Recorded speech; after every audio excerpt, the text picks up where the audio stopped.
समयी में सबसे पहले हम लोग देखेंगे राज्यपाल का अभी वर्तमान में देखेंगे का जो सचिव है तो राज्यपाल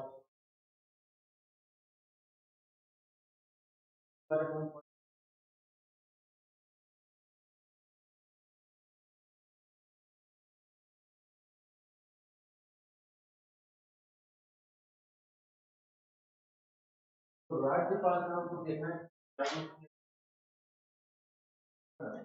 तो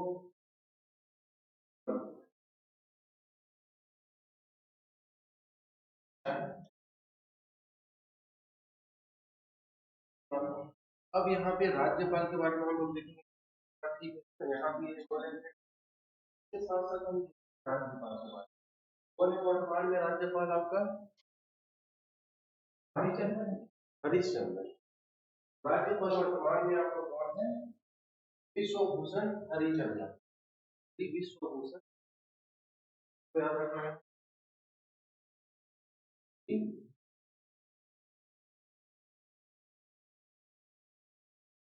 विश्वभूषण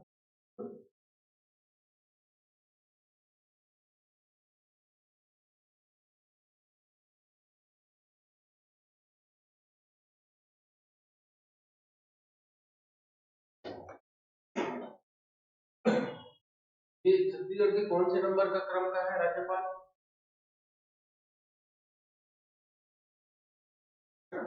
आपको इसके साथ साथ देखकर आप लोग जब देखिए एग्जाम में आपको क्या याद करना है यहाँ पे प्रथम राज्यपाल कौन प्रथम कार्यवाहक राज्यपाल कौन है इसके बारे में भी हमको जानकारी रखना है ठीक है अब देखेंगे यहाँ पे जो विश्वभूषण हरिचंद्र है ये किसकी जगह स्थान लिया है अनुसुईया यूके है ना तो ये और इसके बाद और क्वेश्चन पूछता है कि विश्वभूषण कहाँ से आया है नहीं आंध्र प्रदेश ये कहाँ आंध्र प्रदेश के राज्यपाल आंध्र के राज्यपाल है ना वहां से यहाँ आया है ठीक है वो अनुसुईया तो अब देखेंगे तो यहाँ पे अनुसुईया मतलब क्या उनके का स्थान लिया है वे कहाँ गए तो सूर्य उनके कहाँ गए हाँ हाँ उस ठीक है वहां गए चलो तो अगर उनको भी याद नहीं रखोगे ठीक है लेकिन विश्वभूषण का हमको याद रखना पड़ेगा जो हमारे यहाँ है वर्तमान में है ये कहाँ पे है आंध्र प्रदेश ठीक तो प्रथम राज्यपाल कौन था कौन था हमने स्त्री का नाम रखना स्त्री ने चंदन राय अगर कार्यवाहक राज्यपाल कौन था तो श्री के.एम. ठीक है तो हमको अगर मान के चलो यहाँ पे राज्यपाल का सचिव किया अब इसके जगह में हमको क्या क्या पढ़ना पड़ेगा ये सब भी आपको ध्यान रखना है कि अगर एग्जाम में करंट की दृष्टि से ये पूछ सकता है ना और ये चर्चा में है तो इसको जीएस के रूप में इसको भी पूछ सकता है तो जीएस बोलो चाहे करंट अफेयर बोलो तो क्या होता है जो करंट रहता है ना वहीं से ही जीएस क्या होता है आसपास घूमता है ठीक है अलग से और हमको कहीं पे नहीं मिलेगा इसके अंतर्गत आपको जीएस मिलेगा ठीक है चलो अब आगे बढ़ते हैं है ना कार्यवाहक देश नंबर अब सेकंड देखेंगे हम लोग राजिम कुंभ मेला तो राजिम कुंभ मेला कब से कब तक चल रहा है शिवरात्रि से तो खत्म होता है माघ पूर्णिमा से शुरू होता है आज से स्टार्ट होगा है ना आज महाशिवरात्रि नहीं महाशिवरात्रि 8 मार्च को 24 से 8 मार्च तक के क्या है कुंभ मेला है तो माघ पूर्णिमा से स्टार्ट होकर महाशिवरात्रि के दिन समाप्त होगा है ना और इस बार जो मतलब राजिम महोत्सव हो रहा है ना जो मतलब कुंभ मेला महोत्सव का मतलब बोला कि राम उत्सव के रूप में मनाएंगे ठीक है चलिए राम उत्सव के रूप में मनाएंगे और ये कहाँ पे है राजिम त्रिवेणी स्थल है कौन कौन सा त्रिवेणी स्थल है नदी महानदी पैरी शेरपुर कौन से जिला में है? कौन सा जिला? गरियाबंद जिला है ना। आप लोग को याद रखना पड़ेगा ये छोटे छोटे चीज, क्योंकि जीएस दृष्टि से बहुत इंपॉर्टेंट है। आप लोग को जिला याद नहीं होता है तो मैं काफी आप लोगों को केवल 1 मिनट करेंगे, आपको 30 सेकंड में कोई भी जिला याद रहेगा, ठीक है? बता दूंगा उसको ऐसा हो। अलग से हम लोग 10 मिनट क्या करेंगे, साथ में है ना, बता दूंगा ये सब है। चलिए देखते हैं हम लोग क्या चीज, प्राचीन कुंभ मेला।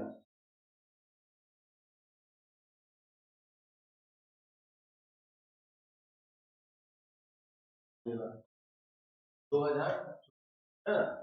क्या खास बात है इसमें हम लोग देखें तो मैं बताया था ये, हाँ सबसे पहले ये मतलब कब से कब तक, इसका मतलब प्रारंभ होगा कब, 20 फरवरी है ना से कब, 8 मार्च, ठीक है मार्च का। ये जो प्रारंभ होता है ना, ये कब होता है, माघ पूर्णिमा, ठीक है। तो आज क्या है आपका, माघ पूर्णिमा है, ठीक है। और आपका समाप्त कब होता है, महाशिवरात्रि है ना। महाशिवरात्रि को क्या होता है, ठीक है। तो इस बार हम लोग देखेंगे कि इसको किस रूप में मनाया जा रहा है, मतलब प्राचीन कुंभ मेला को मतलब राम उत्सव है ना,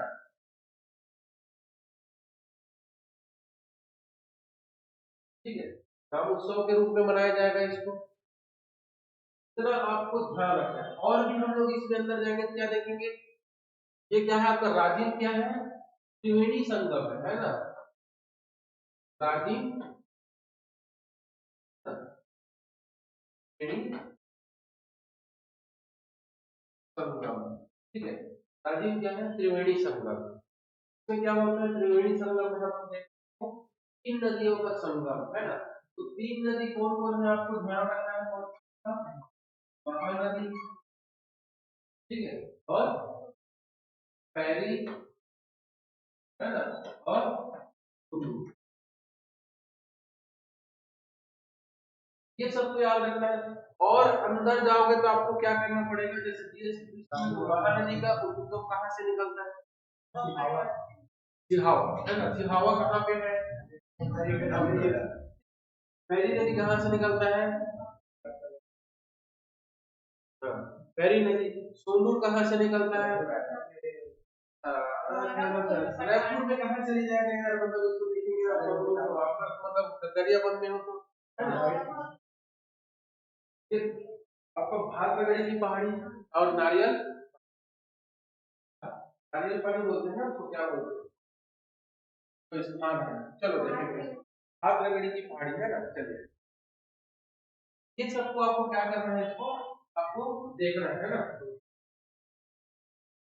तो आप लोग मतलब कहने का मतलब जीएस को इसमें ऐड नहीं कर रहा, लेकिन आप लोग ऐड कर सकते हो पढ़ने के लिए, बताना चाहता हूं क्या है कैसे, ठीक है।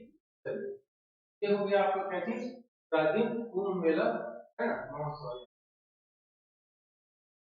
तो इसमें खास बात क्या चीज है, मैं बार बार बता रहा हूँ, कि माघ पूर्णिमा को क्या होता है, प्रारंभ होता है, और समापन कब होता है, महाशिवरात्रि को। ये क्वेश्चन कई बार पूछा हुआ है कि प्राचीन कुंभ मेला का मतलब क्या होता है ना। उसके बाद देखेंगे हम लोग यद मेला नारियल,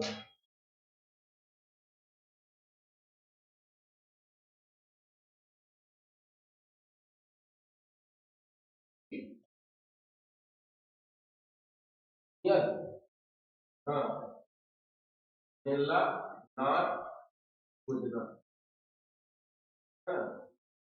क्या है ये नियत नार, यद मेला नार योजना, कभी है ना। ये कौन से भाषा में लिखा हुआ है, कब मेरा देखिए हिंदी में जरूर मत लिखा हुआ है। ये है आपका तमिल है ना, हमारे यहाँ का तमिल बोली, कहाँ पे बोला जाता है, बस्तर उत्तर दक्षिण, दंडामी बोली है ये, इसमें हाँ, ये कहाँ बोला जाता है ये, है ना, दक्षिण बस्तर, ठीक है। ये बस्तर का एक योजना है, क्या योजना है कि नियत नीला नारे है ना। और ये दंडामी बोली में मतलब लिखा हुआ है। अगर इसका हम हिंदी में बोलेंगे तो इसका मतलब होता है कि आपका अच्छा गांव, अच्छा गांव, है ना। इसका मतलब क्या होता है, आपका अच्छा गांव, ठीक है। ये आपका क्या है, गंडामी बोली है ना, ये जो आपको गंडामी बोली। और कहाँ बोला जाता है ये, दक्षिण पश्चिम में।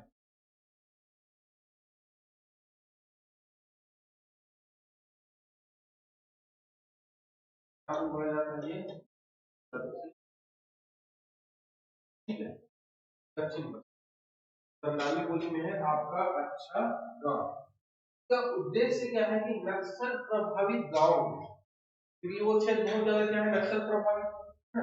तो नक्सल प्रभावित गांव में बुनियादी मतलब क्या होना चाहिए, आवश्यकताओं को पूर्ति करना, ठीक है।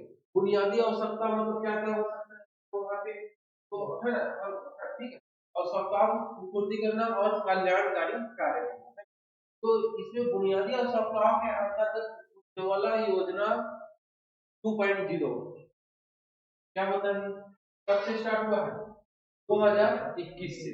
उसके अंतर्गत क्या क्या दिया जाता है, उज्ज्वला योजना के अंतर्गत गैस वितरण, है ना, चावल वितरण, ठीक है, निःशुल्क बिजली और वन अधिकार प्रमाण पत्र, ये सब क्या किया जाएगा, इसके नियत निर्णय योजना के तहत किया जाएगा, ठीक है। चलिए मैं क्या क्या बता रहा हूँ, इसका उद्देश्य क्या है। हाँ, नक्सल प्रभावित गांव में सभी आवश्यकताओं का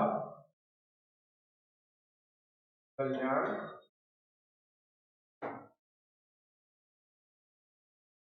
क्या है, कल्याणकारी के अंतर्गत हम लोग क्या क्या देखेंगे, है ना, कल्याणकारी परियोजनाओं का लाभ सुनिश्चित, यहाँ पे क्या कर सकते हैं, कल्याणकारी योजना का लाभ सुनिश्चित,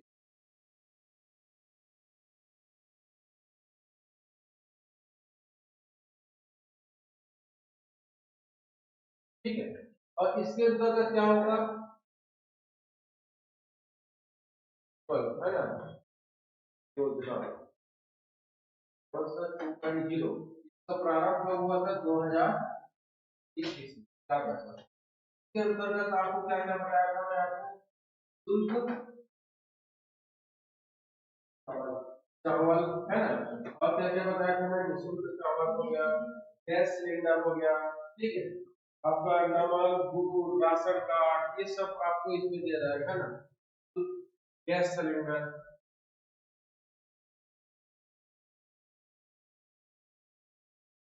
है ना, चावल, नमक, चाय पंप, बिजली, भवन, भवन किसके लिए, आंगनबाड़ी में।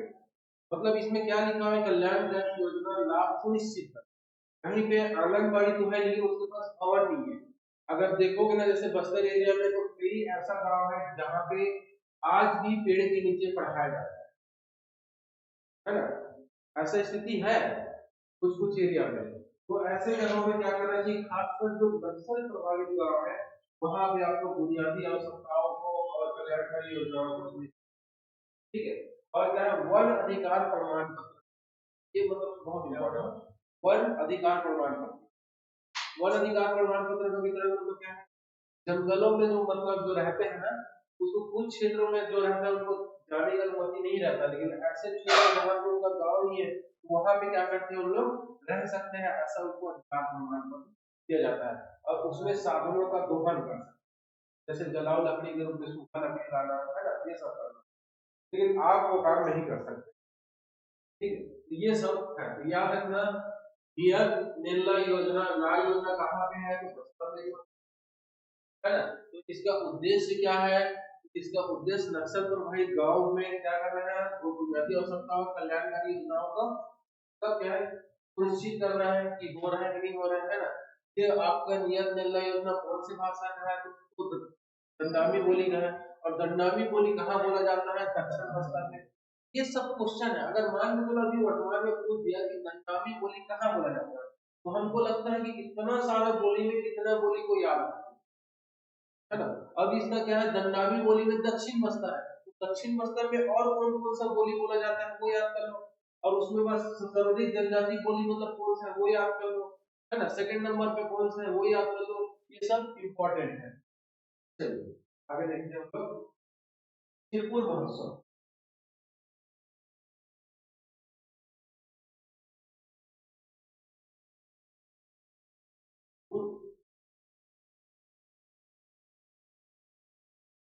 कौन से जिला में है शिरपुर? जिले तरफ है कि जिले में है? ठीक है। तो 24 से 26 फरवरी, आज से कब तक है आपका?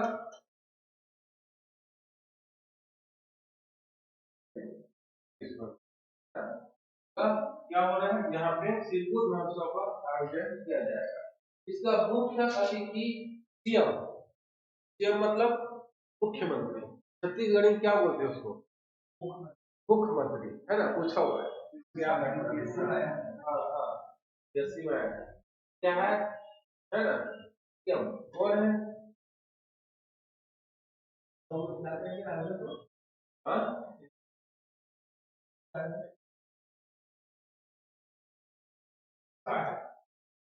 हाँ, तो इसका मुख्य अतिथि है ये। कौन है मुख्य अतिथि?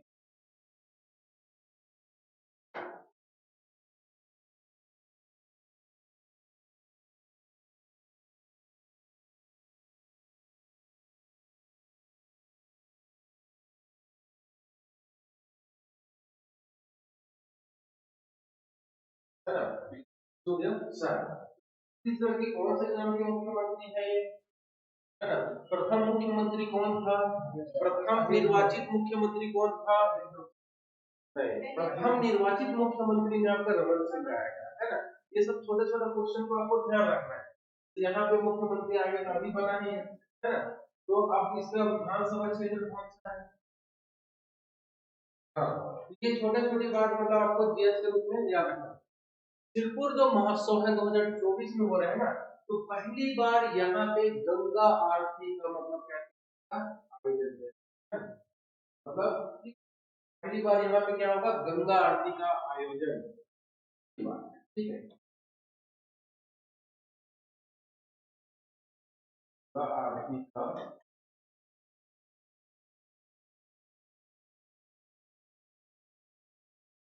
आरती का आयोजन किया जाएगा।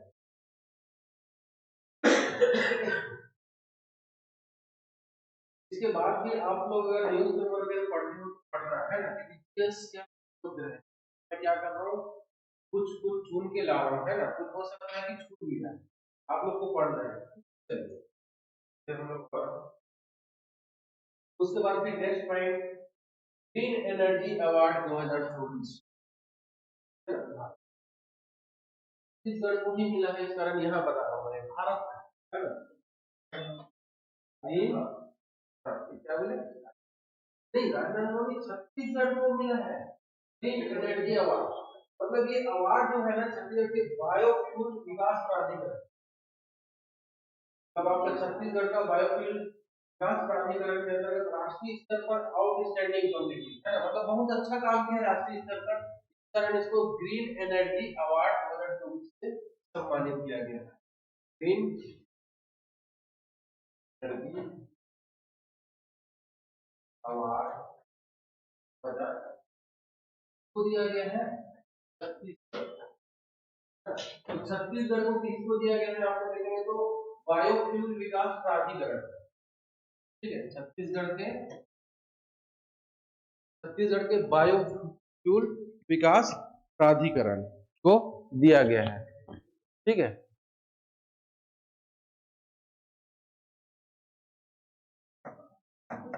बायोफ्यूल विकास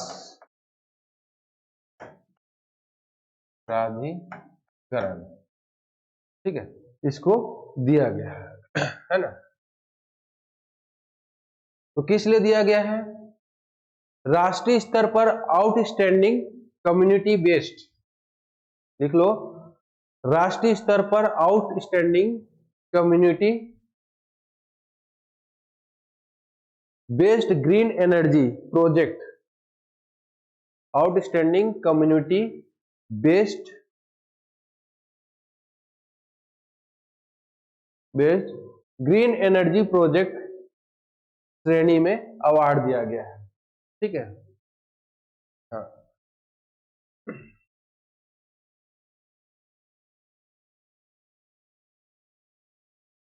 चलिए हो गया। उसके बाद फिर देखते हैं हम मैन पाट महोत्सव, है ना।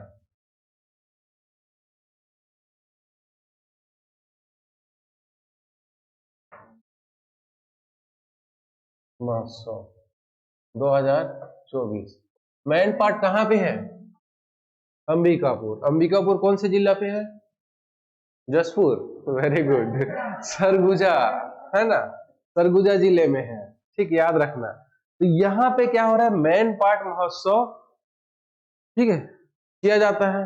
तो ये मैन पाट महोत्सव का शुरुआत कब से हुआ है? 2024 नहीं, 2024 में तो मना रहे हैं। तो अगर हम इसका शुरुआत या प्रारंभ देखेंगे हम, है ना, तो 2012 से, 2012 से मैन पाट महोत्सव मनाने का वो हो रहा है, ठीक है। और ये 23 से 25 फरवरी के बीच तक चलेगा। ये महोत्सव कब से कब तक चलेगा? 23 से, मतलब चल रहा है अभी, ठीक है। हाँ, फरवरी, चाहे तो अभी हम जा सकते हैं वहां पे महोत्सव में शामिल होने के लिए, ठीक है। चलिए, तो अब ये बताइए, अब यहाँ पे ये पूछ दिया क्या चीज? मैन पार्ट, इतना है। लेकिन जीएस की दृष्टि से क्या हो जाता है, क्या इंपॉर्टेंट है, इसमें क्या खास बात है? हाँ, बहुत ज्यादा खास बात है। तो क्या क्या खास बात है? छत्तीसगढ़ का शिमला कहा जाता है सबसे पहले, है ना। आप चाहे जीएस में पढ़ो चाहे यहां पढ़ो, ये इंपॉर्टेंट है।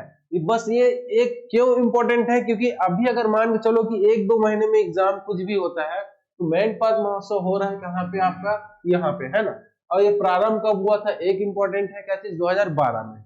और इसमें कुछ नहीं, लेकिन इसके अंतर्गत आपका क्या है? छत्तीसगढ़ का शिमला कहा जाता है। छत्तीसगढ़ का कश्मीर किसको कहा जाता है? चैतुरगढ़ को, ठीक है। और छत्तीसगढ़ के शिमला में और क्या खास बात है? यहाँ पे टाइगर, मछली, इको, मेहता पॉइंट है ना। पॉइंट को लास्ट में बोल दिया हूँ, तो टाइगर पॉइंट, मछली point, echo point, Mehta point, है ना। ये सब क्या है? टूरिस्ट के दृष्टि से बहुत इंपॉर्टेंट है, घूमने लायक जगह है। मेहता पॉइंट क्या है? पहाड़ियां वगैरह, मतलब सुंदर दृश्य, है ना। मछली पॉइंट मतलब एक जगह ऐसा, मतलब बहुत सारा मछली ये सब रहता है, ठीक है। चलिए, ये क्या है? यहाँ पे एक चीज और बता दिया। और क्या खास बात है? मैन पाट महोत्सव कहाँ पे होता है? हाँ, मैन पाट में कहाँ पे? रोपा खार जलाशय, कहाँ पे होता है? रोपा खार जलाशय। हाँ, गांव का नाम होगा या जलाशय का नाम होगा, ठीक है। तो रोपा खार जलाशय, तो ये इंपॉर्टेंट हो जाता है कि रोपा खार जलाशय कहाँ पे है। सिंपल पूछेगा वो, लेकिन हमको क्या लगता है कि इतना छोटा छोटा चीज को पूछ रहा है, कौन इतना जलाशय पढ़ोगे? अगर छत्तीसगढ़ में देखोगे तो कितना होगा? मेरे ख्याल से 200-300-400 तो क्या होगा? जलाशय होगा, छोटा छोटा। लेकिन ये जलाशय इंपॉर्टेंट हो जा रहा है मैन पाट महोत्सव, है ना। तो ऐसे ही हमको क्या करना है? स्मार्ट स्टडी करना है। तो मैन पाट जलाशय कहाँ पे है आपका? सॉरी, है ना, रोपा खार जलाशय कहाँ पे है ना। तो इसी, अब इसमें ही नहीं मनाया जाता, इसके समीप मनाएंगे, पानी में जाके थोड़ी महोत्सव करेंगे, है ना। ऐसा नहीं, तो आप क्या करोगे? इसके समीप आसपास, मतलब ये बहुत बड़ा, मतलब बोलना चाहिए टूरिस्ट लोग आएंगे, तो ऐसा नहीं कि एकदम सट के भी करेंगे, मतलब ये जो जहां पे इसके आसपास मैदानी क्षेत्र होगा वहां पे आपका मनाया जाएगा। लेकिन नाम क्या है? रोपा खार जलाशय के समीप ये महोत्सव मनाया जाएगा, ठीक है। चलिए, और क्या खास बात है यहाँ पे? तिब्बतियों को, शरणार्थी को बसाया गया है। कब बसाया गया है? 1962 में, है ना। अगर 1962-63 दोनों ऑप्शन में दिया है तो 62 लेना है, या फिर 62-63 63-64 में 62-63 को लेना है। ठीक है, चलिए यहाँ पे बिसर पानी गांव है मेन पार्ट में, क्या खास बात है वहां पे? बिसर पानी, यहाँ पे एक गांव है बिसर पानी, क्या खास बात है यहाँ पे? उल्टा पानी है ना,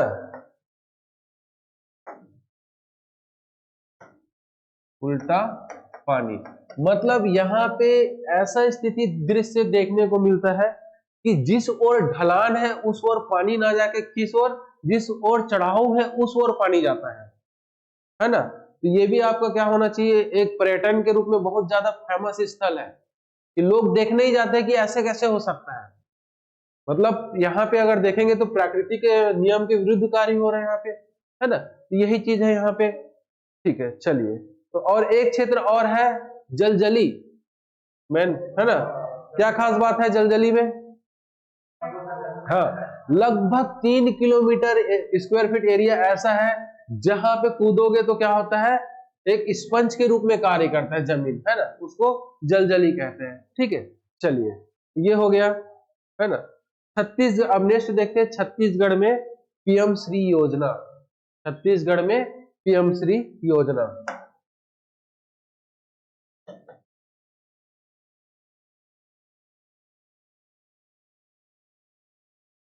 हाँ, ये क्या है? पीएम श्री योजना क्या है? हाँ ठीक है, लेकिन इसके अंतर्गत क्या होगा? घर नहीं, ठीक है। इसके अंतर्गत क्या होगा? स्कूल, स्कूल को अपडेट करना। लगभग 14,000 कुछ है, मतलब है ना, राष्ट्रीय स्तर पे, मेरे एग्जैक्ट डेटा याद नहीं आ रहा है, तो राष्ट्रीय स्तर पे मतलब है, उसमें से लगभग 211 छत्तीसगढ़ के 211 मतलब क्या है, स्कूलों को अपडेट किया जाएगा। कैसे अपडेट किया जाएगा? स्मार्ट बोर्ड, है ना। तो ये मतलब मूलभूत जो सुविधा है वो सब यहाँ पे प्रदान करने के लिए कोशिश किया जा रहा है, पीएम श्री योजना। तो ये पीएम श्री योजना मतलब अगर हम लोग देखेंगे छत्तीसगढ़ में तो कब और कहां से स्टार्ट हुआ है, तो 19 फरवरी 2024 रायपुर के साइंस कॉलेज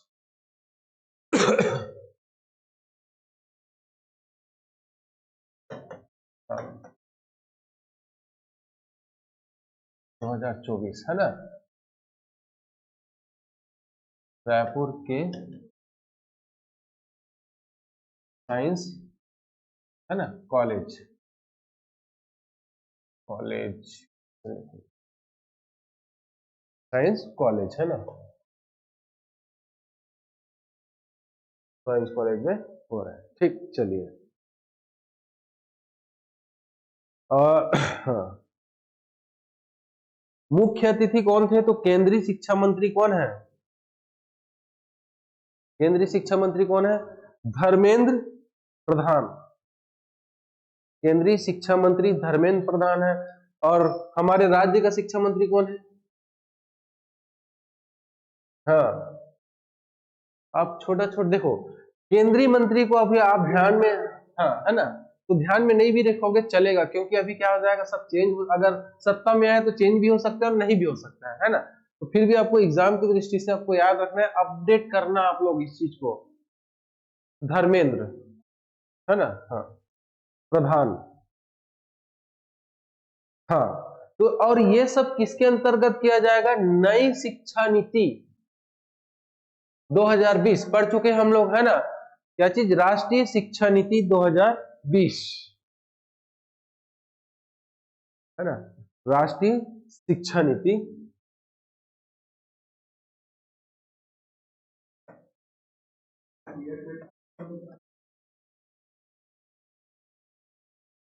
2020। हाँ जी, अरे ये हो चुका है, अब देखो कब करेंगे क्या करेंगे। ये देखो, ऐसा मुद्दा क्या है, सरकार का मुद्दा, जिस मुद्दा में हम कुछ नहीं कर सकते उसमें हम चर्चा नहीं करेंगे, है ना। अगर करना है उस मुद्दे में चर्चा तो पहले आप उस लायक बनिए आईएएस वगैरह जो भी है, उसके बाद कोई चर्चा कीजिए वहां पे। यहाँ पे ऐसा होना चाहिए तो हमारे लिए कोई मतलब नहीं है। हमको क्या करना है, केवल पढ़ना है, फोकस करो, और जिस मतलब बोलना चाहिए पद पे जा रहे हो वहां पे चर्चा करो। चलिए, है ना। ऐसा चर्चा का विषय बहुत सारा है। हाँ क्या चीज? हाँ आप ढूंढिएगा पूरा सभी सभी मतलब मंत्रियों का नाम आप मैं पूछूंगा आप लोग को टेस्ट में, ठीक है। चलिए तो कहाँ थे हम लोग अभी? हाँ इस नीति के तहत छत्तीसगढ़ के 211 है ना, छत्तीसगढ़ के 211 स्कूलों को क्या किया जाएगा? अपडेट किया जाएगा, ठीक है। 211 स्कूलों को, ठीक है, अपडेट किया जाएगा, ठीक है। ये प्रथम चरण में, किसमें? प्रथम चरण में। उसके बाद जब इसको अपडेट कर देंगे फिर क्या करेंगे? सेकंड। जैसे हम लोग क्या कर रहे हैं अभी, राम वन गमन पद, कितना पद है टोटल स्थल चिन्हित किया गया है छत्तीसगढ़ में? 75। 75 में से प्रथम चरण में कितने स्थल को मतलब किया जाएगा विकसित? 10। 10 में से पहला स्टार्ट कहां से हुआ है? चंदपुरी, है ना, कौशल्या माता का मंदिर। सेकंड सिरपुर, है ना। तो इस तरीके से यहां पे भी होगा। जब मतलब 211 स्कूल को क्या करेंगे? विकसित कर लेंगे, अपडेट कर देंगे, उसके बाद फिर द्वितीय चरण स्टार्ट होगा कि हम इसको करेंगे, ठीक है। तो चलिए आगे बढ़ते हैं अब हम लोग, है ना। दादा साहब फाल्के पुरस्कार 2024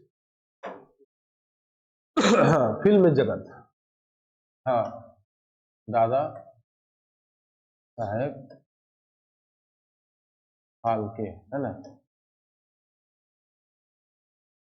पुरस्कार 2024, ठीक है। तो ये फिल्म जगत में दिए जाने वाला सर्वोच्च पुरस्कार होता है ना।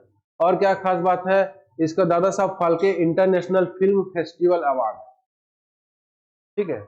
70वां संस्करण मुंबई में आयोजित किया जाएगा, किया गया है ना। हाँ ठीक, हाँ तो ये कहां पे? मुंबई में। हाँ मुंबई में ही होता है जनरली फिल्म जगत। कहाँ करेंगे? एक तो गोवा, दूसरा मुंबई, दो जगह आपका होता है ना, तो याद रखना। और ये कौन सा संस्करण है? 70वां, तो ये चीज याद रखना। उसके बाद हम लोग देखेंगे 70वां, है ना। तो इसमें मैं आप लोग को लिस्ट भेज दूंगा मैं ग्रुप में, है ना, लेकिन जो खास चीज है मैं उसको बस यहाँ पे बताऊंगा, ठीक है। तो लगभग मतलब 70वां संस्करण है, मतलब कब से स्टार्ट हुआ है बताओ? 1969, है ना, प्रारंभ कब हुआ है? 1969, ठीक है। चलिए, और दादा साहब फाल्के मतलब ये क्या कौन व्यक्ति थे? 1913 में पहला मतलब चलचित्र बनाया गया था, फिल्म, है ना। कौन सा फिल्म था 1913 में? हाँ राजा हरिश्चंद्र, है ना और इसमें पहला पुरस्कार देवकी रानी को 1969 में जो स्टार्ट हुआ था, तो पहला पुरस्कार देवकी रानी। ये तो हिस्ट्री हो गया इसका। अभी करेंट की दृष्टि से देखते हैं, उसके बाद फिर मैं हिस्ट्री भी बता दूंगा थोड़ा सा, ठीक है। तो करेंट में हम लोग देखेंगे सर्वश्रेष्ठ नेता, है ना, नहीं, सर्वश्रेष्ठ नेता शाहरुख खान, फिल्म जवान के लिए, है ना। हाँ जवान के लिए शाहरुख खान को दिया गया है क्या चीज? सर्वश्रेष्ठ। एक ठोक को लिख देता हूं, सर्वश्रेष्ठ अभिनेता कौन है? शाहरुख खान। किसके लिए? जवान, है ना, सर्वश्रेष्ठ। उसके बाद सर्वश्रेष्ठ अभिनेत्री, हाँ नहीं ऐश्वर्या राय नहीं है, है ना। सर्वश्रेष्ठ अभिनेत्री है रानी मुखर्जी, खिचड़ी नहीं, श्रीमती चटर्जी बनाम नॉर्वे, ऐसे करके, है ना। चलिए देखिएगा आप लोग, तो कौन है सर्वश्रेष्ठ अभिनेत्री?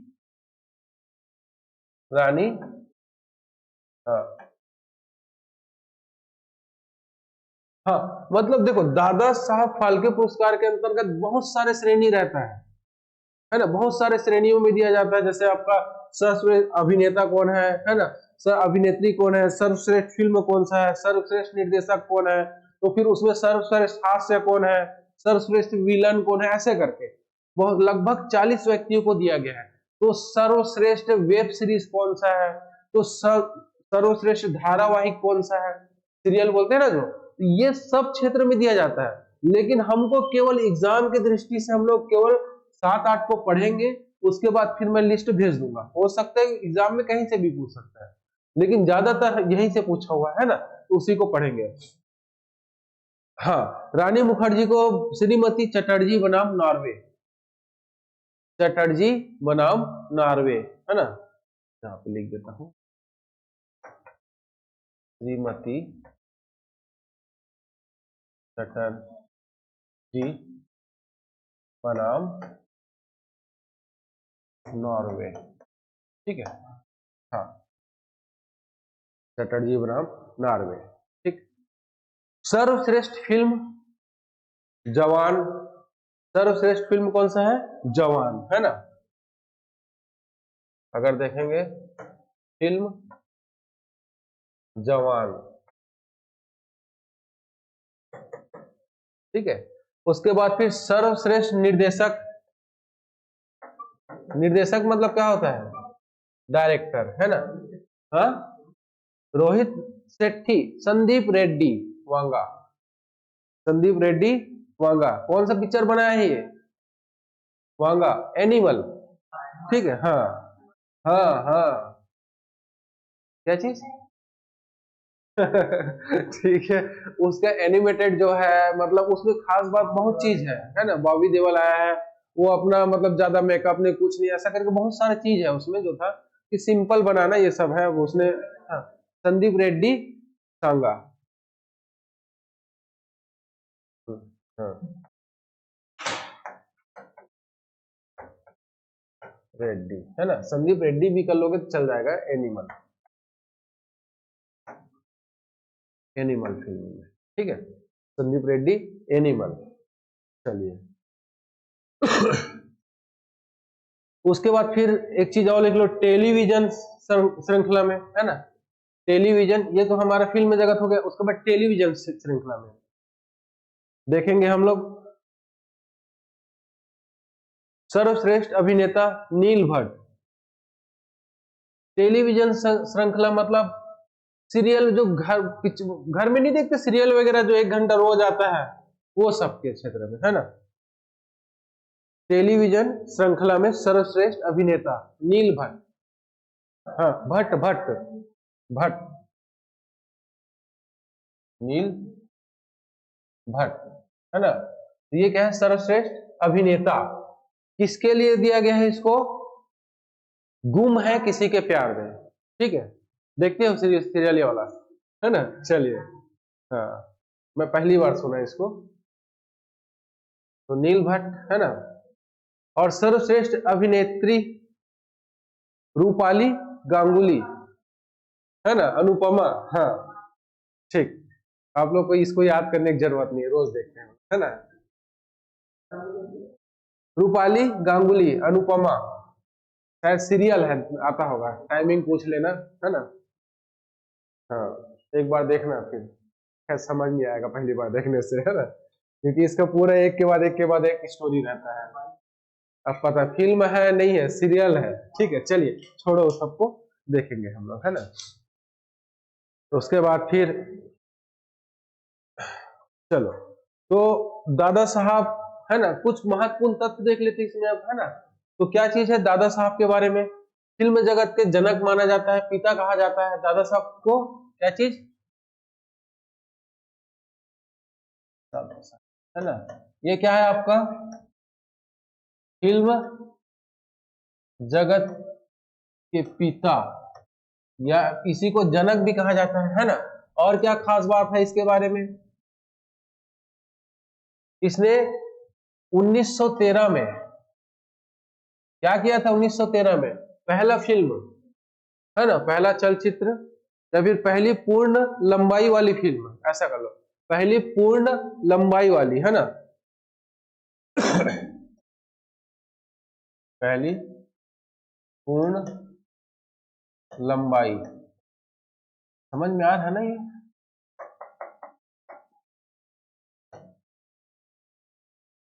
लंबाई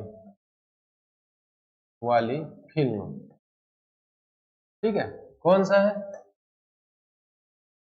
राजा हरिश्चंद्र। चलिए, राजा हरिश्चंद्र का निर्देशन किया था, डायरेक्टर था, है ना, राजा हरिश्चंद्र का निर्देशन।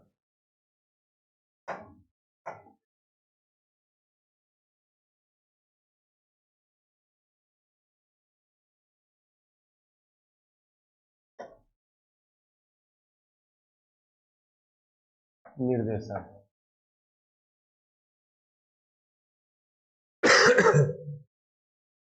ठीक है। और क्या खास बात बताया था मैं, इसकी स्मृति में, है ना, 1969 में भारत सरकार ने क्या किया था, दादा साहब फाल्के पुरस्कार प्रारंभ किया था। ठीक है, ये भी इंपॉर्टेंट है। ठीक है, कब, 1969 में, है ना। इसकी स्मृति में कौन, किसने, भारत सरकार ने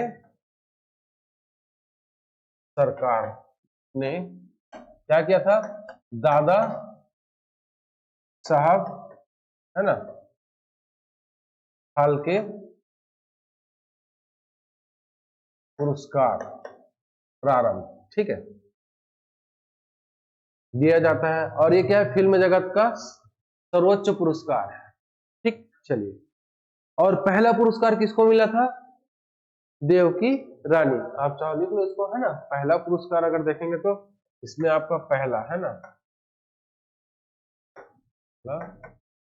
देवकी रानी। ठीक, देवकी रानी, है ना। चलो,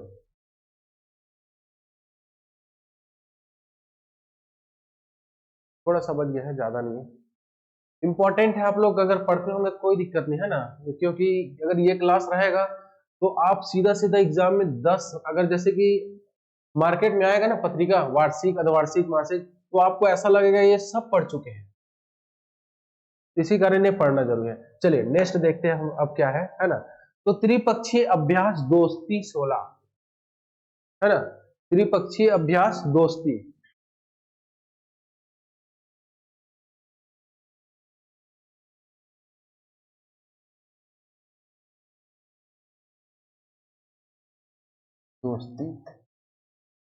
ठीक है,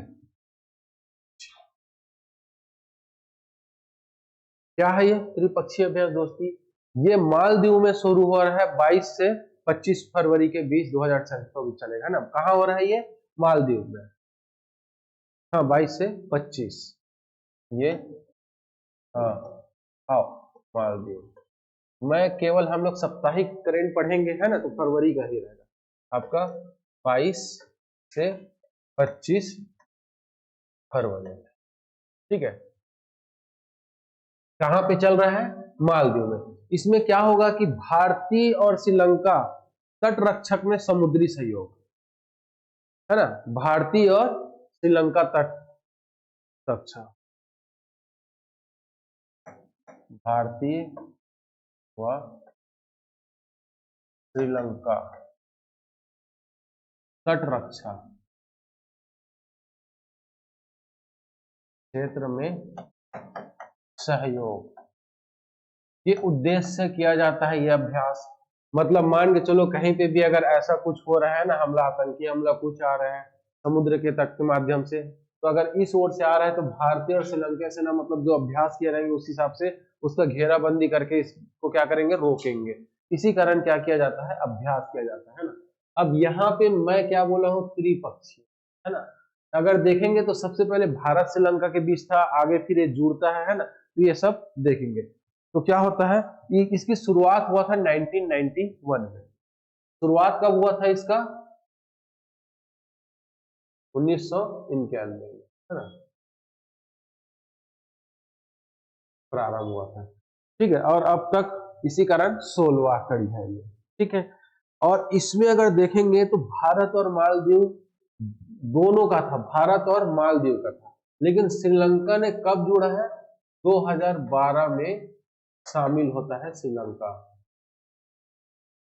2012 में शामिल होता है। तो ये इसमें अगर देखेंगे तो मतलब बोलना चाहिए कि अभ्यास जो होता था दोस्ती, है ना, तो दोस्ती किसके किसके बीच था, भारत और मालदीव में। तो तीसरा दोस्त आके कौन मतलब बना, श्रीलंका, है ना। तो कब बना है, 2012 में। ठीक है, बस इतना ही फैक्ट को याद रखना है ना। चलिए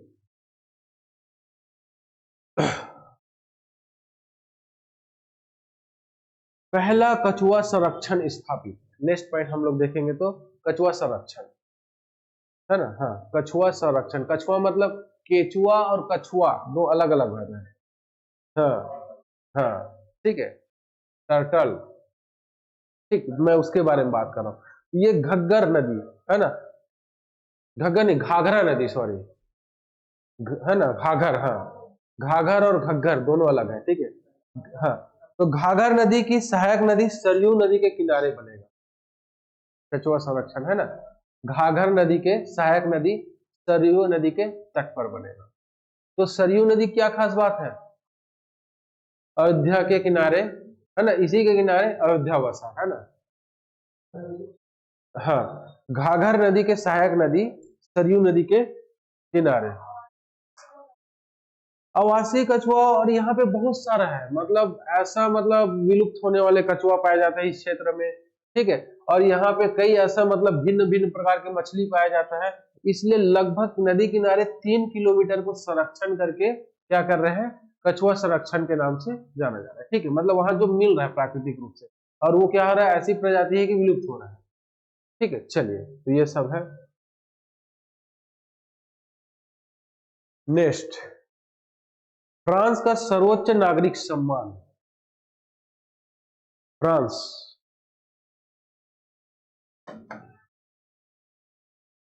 का सर्वोच्च नागरिक सम्मान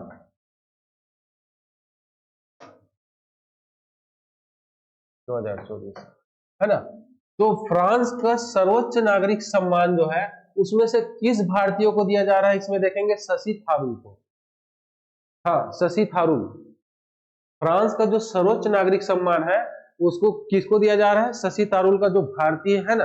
अगर देखेंगे हम, जैसे भारत का सर्वोच्च नागरिक सम्मान कौन सा है, मैं पिछले बार बात किए थे, पिछले क्लास में, क्या है, भारत रत्न, दूसरा पद्म विभूषण, भूषण है, तीसरा पद्म भूषण, चौथा, ये चार क्या है, भारत का नागरिक सम्मान है ना। तो उसी प्रकार फ्रांस का नागरिक सम्मान है आपका knight of the legion of honour, हाँ, शशि थारूर को दिया जा रहा है फ्रांस का सर्वोच्च नागरिक सम्मान। जैसे हम, ये मतलब बोला चाहिए उसके लिए विदेशी है, जैसे हम क्या किए, भारतीय नागरिक सम्मान पहला विदेशी कौन है, पाकिस्तान का अब्दुल गफ्फार, ठीक है। आप लोग पढ़ नहीं रहे हो, पढ़ोगे तो दिक्कत नहीं होगा, ये विविध में भी शामिल हो जाएगा, आपको धीरे धीरे रट जाएगा। जब एक साथ एक महीने का करेंट देखोगे क्या होगा दिमाग, फिर सोचोगे जीएस पढ़े कि इसको पढ़े, है ना। ये 2 पेज का हो रहा है, उसको साथ साथ रटते चले जाओ, ठीक है। तो इसमें क्या है आपका, फ्रांस का सर्वोच्च नागरिक सम्मान knight of the legion of honour, knight of the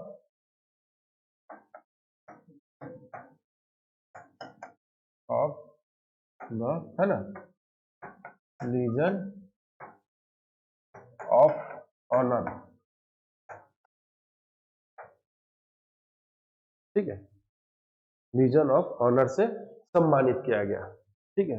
हाँ हाँ, पाकिस्तान के हैं, भारत मतलब भारतीय नागरिक सम्मान से सम्मानित किया गया, 2 लोगों को अब तक के दिया गया है।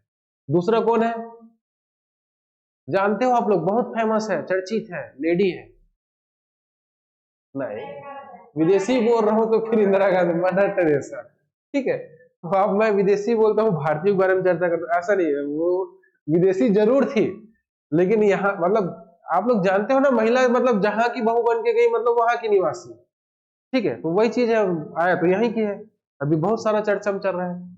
चलो खैर, वो सब बात नहीं है ना, उनका इसमें पढ़ते हैं, ठीक है। चलिए,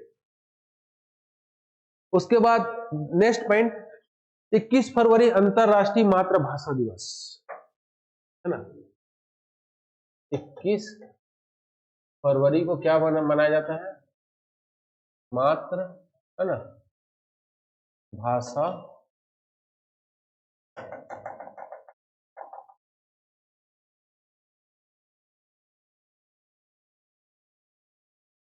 भाषा दिवस के रूप में मनाया जाता है।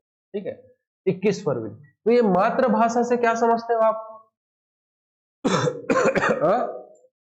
नहीं, जो आपके देश, आपके राज्य में सर्वाधिक बोली जाने वाली भाषा को मातृभाषा के रूप में कहा जाता है ना। तो ये जो मातृभाषा है, मतलब 21 फरवरी को अंतरराष्ट्रीय मातृभाषा के रूप में मनाया जाता है ना। ये अच्छा, मातृभाषा अंतरराष्ट्रीय भूल गया ना, अंतरराष्ट्रीय। ठीक है, तो ये पहली बार कब मनाया गया है? तो 21 फरवरी 2000 को। ठीक है, मतलब अंतरराष्ट्रीय मातृभाषा दिवस अगर देखेंगे पहली बार 21 फरवरी 2000 को मनाया गया है ना। और इसमें मतलब सर्वाधिक बोले जाने वाली भाषा को ही मातृभाषा के रूप में बोला जाता है। तो 36 बताओ, तो भारत में अगर देखेंगे तो पहला मातृभाषा क्या है आपका? हिंदी। और दूसरा मातृभाषा बंगाली, तीसरा मातृभाषा मराठी। ठीक है, तो याद रखना, पहला हिंदी है, लगभग 43% लोग भारत में बोलते हैं ना। उसके बाद दूसरा क्या है आपका? हाँ, बंगाली, जिसको बंगला बोलते हैं, बंगाली बंगला भाषा। ठीक है, तीसरा मराठी। ये है, इसको याद रखना। ठीक है, चलिए, तो आप इसमें देख सकते हैं भारत, है ना, मैं लिख देता हूं। भारत में अगर पहला मातृभाषा क्या है? हिंदी, है ना। दूसरा क्या है? बांग्ला, है ना। और तीसरा है मराठी। ठीक है, याद रखना, ये हमारा है। और इसका प्रारंभ कब हुआ था? 21 फरवरी 2000 से मनाते आ रहे हैं ना। अगर ये क्या है? सूचीगत है। सूचीगत मतलब किसमें? 8वीं अनुसूची, 22 भाषा। प्रारंभ में मतलब कितना भाषा था? 14। 15वां सिंधी, है ना।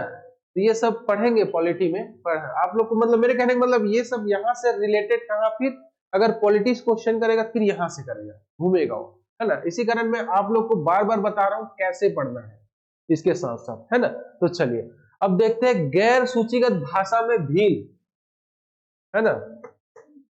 गैर सूचीगत भाषा में पहला है भील। तो भील कहाँ की मतलब बोली है? राजस्थान, है ना, ये राजस्थान। ठीक है, और दूसरा अपन देखेंगे तो गोंड।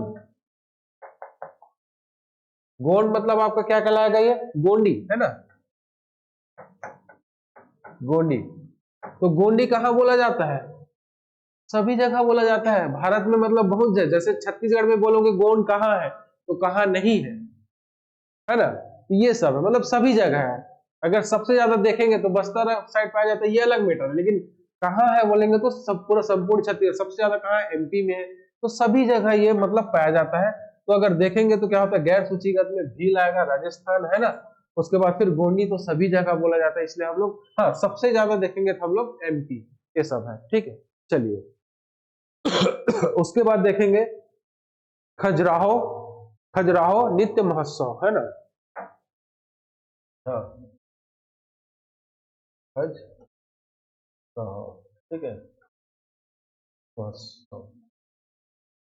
खजुराहो भी बोलते हैं, खजुराहो, है ना, याद रखना। चलिए, महोत्सव 2024 नित्य महोत्सव, है ना। हाँ,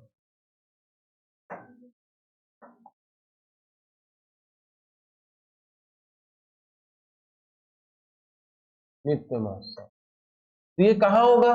खजुराहो का मंदिर कहाँ पे है? मध्य प्रदेश में। तो ये कहाँ पे होगा? मध्य प्रदेश में, है ना। इसमें क्या होगा हमारा? अब इसमें नित्य महोत्सव मतलब वही हमारी संस्कृति का मतलब जो रहेगा, है ना, उसका प्रदर्शन या फिर आदान प्रदान। बहुत सारे लोग राज्य शामिल होंगे, ये सब है। लेकिन बस याद रखना ये कहाँ पे होगा? एमपी में आयोजित होता है। तो इसके साथ आपको एक चीज याद रखना है, शास्त्रीय भाषा क्या होता है मैं अलग से बता रहा हूँ हट के इसमें, है ना। इसके साथ साथ क्या होता है? शास्त्रीय नृत्य होता है। उसी प्रकार कितने भाषा को शास्त्रीय भाषा का दर्जा दिया गया है, सुने हो कभी? नहीं नहीं, वो सब कुछ नहीं, वो तो नित्य है मेरे भाई, है ना। चलिए, तो यहाँ पे 6 भाषा को क्या किया गया है? शास्त्रीय भाषा का दर्जा दिया गया है ना। तो पहला कौन सा है? तमिल, पहला शास्त्रीय भाषा तमिल, दूसरा है संस्कृत, है ना, संस्कृत। तीसरा आपका क्या है, तेलुगु, तेलुगु, है ना। चौथा क्या है आपका, कन्नड़, ठीक है। पांचवा क्या है, मलयालम, मलयालम क्या चीज, है ना। और छठवा क्या है आपका, ओडिया, ठीक है। तो इसको 2014 में क्या किया गया है, शास्त्रीय भाषा का दर्जा प्रदान किया गया है। तो सबसे नवीन शास्त्रीय भाषा का दर्जा किसे प्रदान किया गया है, ओडिया, है ना। और मलयाला को 2013 में, ठीक है। और इसको तमिल को 2004 में, है ना। तो पहला शास्त्रीय भाषा का दर्जा प्राप्त करने वाला कौन सा है, तमिल, है ना। तो प्रथम आपका क्या होगा, शास्त्रीय भाषा कौन सा है, तमिल, ठीक है। दूसरा हम देखेंगे तो 2005 में, ठीक है। इसके बाद इसको 2008 में और इसको भी 2008 में, ये सब क्या है, शास्त्रीय भाषा का दर्जा प्रदान किया गया है, ठीक है। तो अब देखो मैं बार बार बता रहा हूं कि यहाँ पे क्या हो रहा है, खजुराहो में नृत्य महोत्सव मतलब क्या है, शास्त्रीय नृत्य महोत्सव। अगर ये सब कैसा नृत्य है, शास्त्रीय नृत्य वगैरह है ना। तो यहाँ पे अब सीधा सा क्वेश्चन करेगा, ये विविध में आता है ये क्वेश्चन, है ना। तो विविध की दृष्टि से देखेंगे तो कितने शास्त्रीय भाषा है, 6। पहला कौन था, तमिल, और अंतिम कौन था या फिर छठवां नंबर का कौन था, उड़िया। बस इतना आपको ध्यान में रखना है, ठीक है।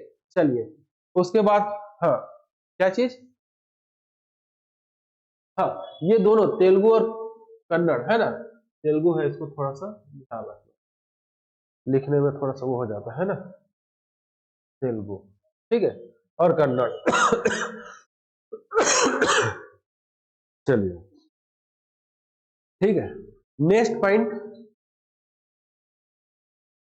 क्या इसमें नृत्य महोत्सव में कुछ ऐसा कुछ खास नहीं है, एमपी में हो रहा है इतना याद रखना है ना।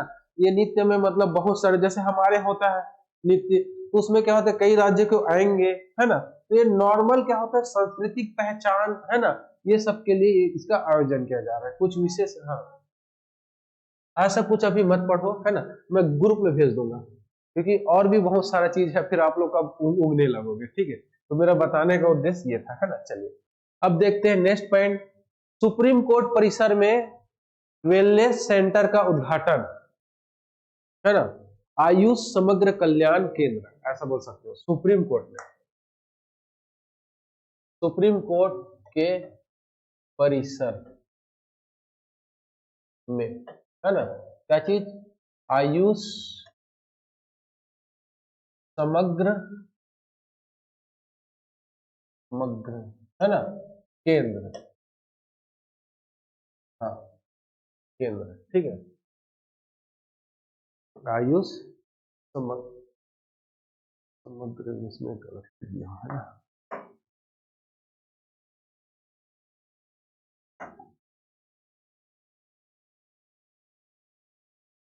ठीक है, केंद्र की स्थापना, ठीक है, स्थापना किया जा रहा है आयुष समग्र केंद्र। इसका स्थापना में अगर देखेंगे तो किसने रिबन काटा था, मुख्य न्यायाधीश, कौन है, सुप्रीम कोर्ट के मुख्य न्यायाधीश DY चंद्रचूड़ा, है ना, DY चंद्रचूड़ा,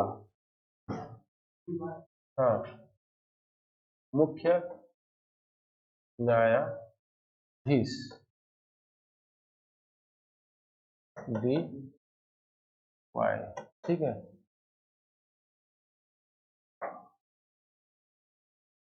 चंद्रचूड़ा, ठीक है, DY चंद्रचूड़ा प्लस सभी न्यायाधीश,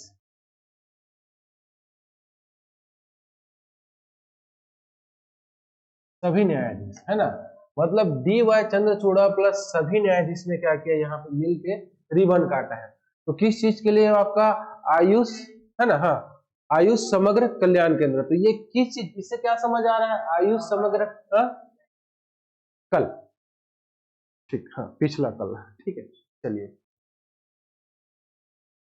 23 तारीख को, है ना, तो 23 तारीख है, एक बार इसको और देख लेना कंफर्म, है ना। मैं 23 से मेरे को ध्यान नहीं आ रहा है, लेकिन इसमें डेट शायद ही पूछेगा, इसमें उद्देश्य क्या है ये पूछेगा। इंपॉर्टेंट जहां डेट रहता है मैं डेट भी लिखाता हूँ, है ना।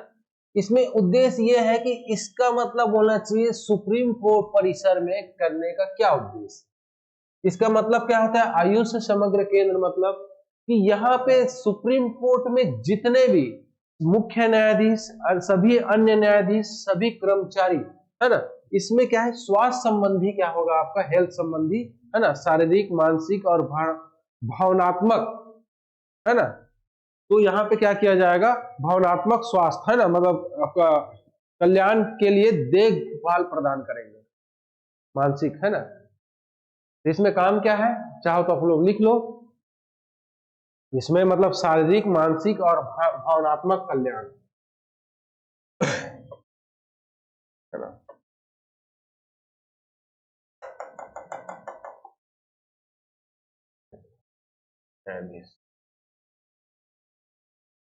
लिख लिया आप लोग, हाँ।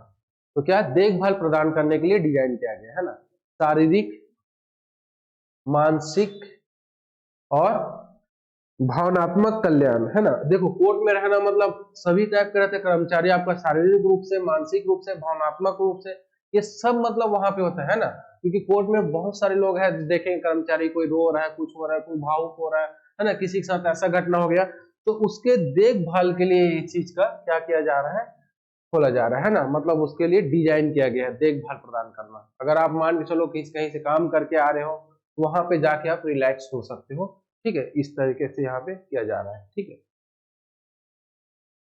ठीक। चलिए उसके बाद फिर नेक्स्ट, अंतरराष्ट्रीय गीता महोत्सव 2024 कहाँ पे हो रहा है,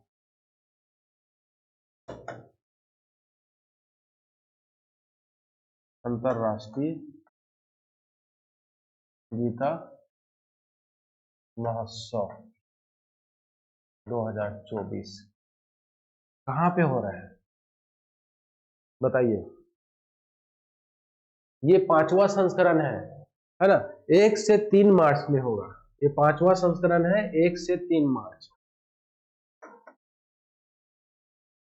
3 मार्च को, है ना, 5वां संस्करण, ठीक है। कहाँ होगा बताओ, श्रीलंका, श्रीलंका, है ना। पहली बार ये क्या हो रहा है, देश से बाहर हो रहा है, जिससे हमको क्या पता चल, मतलब क्या होगा, भारत का की आध्यात्मिक और सांस्कृतिक विरासत, है ना, भारत की क्या चीज, हाँ, आध्यात्मिक और सांस्कृतिक विरासत में गहराई, तो मतलब विदेशों में भी क्या हो जा रहा है, मतलब क्या विस्तृत होगा, है ना, मतलब हमारे पहचान को अंतरराष्ट्रीय स्तर पे एक पहचान, वो तो मिला हुआ है, लेकिन ऐसा मतलब होना और हमारे लिए गर्व की बात है, जो चीज हमारा खुद हो रहा है ना। चलिए तो क्या है यहाँ पे आप लोग, है ना, श्रीलंका में आयोजित होगा, ये याद रखिए, 1 से 3 मार्च, ठीक। चलिए उसके बाद हो जाएगा, फिर देखेंगे कि इसको मुख्य अतिथि बनाया, क्या हुआ, हम लोग नेक्स्ट जब भी पढ़ेंगे तो उसमें आ जाएगा अभी, है ना। ये सप्ताह अगर आने वाले सप्ताह में नहीं आएगा तो उसके आने वाले सप्ताह में आएगा, ठीक है। और आप लोग कुछ कुछ चीजों को आप लोग नोट कर लेना, घर में पढ़ना, बताना, है ना, नहीं समझ आएगा तो बताऊंगा मैं। जैसे कि ज्ञानपीठ पुरस्कार मिला है अभी, हाँ, ज्ञानपीठ पुरस्कार 2023 किसको मिला है, 2 लोग को मिला है, गुलजार और रामभद्राचार्य, है ना, उर्दू और संस्कृत के लिए साहित्य के क्षेत्र में सबसे बड़ा पुरस्कार है ये, ठीक है। इंडिया रेटिंग, है ना, इंडिया रेटिंग ने वित्तीय वर्ष 2024-25 के लिए जीडीपी 6.5% रहने का अनुमान लगाया है। इसके बारे में आप लोग पढ़ना, क्योंकि टाइम हो गया है ना, आप लोग को बहुत ज्यादा लग रहा है, हालत खराब लग रहा हो, ठीक है। आरबीआई के अनुसार 7 पॉइंट है, इस सब के बारे में अगर मैं आज नहीं बता, नेक्स्ट सप्ताह चर्चा करूंगा, आप लोग पढ़ ले रहना, क्योंकि ये सब मिल चुका है, ठीक है। हाँ, ज्ञानपीठ पुरस्कार आरबीआई, इंडिया रेटिंग में आपका मतलब जीडीपी 6.5 का अनुमान लगाया है 2024-25 ठीक है। तो चलिए आज यहीं तक, है ना।